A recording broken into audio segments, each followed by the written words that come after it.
Hello guys, and in this quick video we are going to add a timestamp, a current timestamp into the frame of the video, and to show the current timestamp inside the video. And these are simple steps, that nothing too crazy. So we need to define a font, and it's like built-in things. Then get the current timestamp. Oops. And of course we need to import the datetime. Nice. Then we need to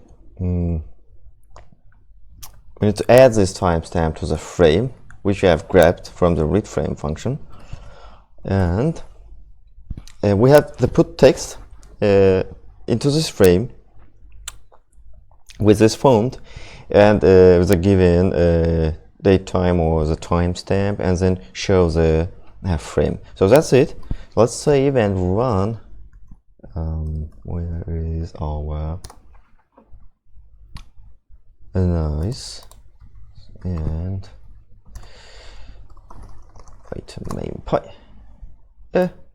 As you see, we have this timestamp with the seconds. So this is crucial because we will differentiate the lag, well, detect the lag or between the cameras, multiple cameras, and also to check if it's really real time or if it's not. So that's it for this video. It's a short one, and in the next video we are going to add code for reading from two cameras. Okay, thank you, and see you in the next video.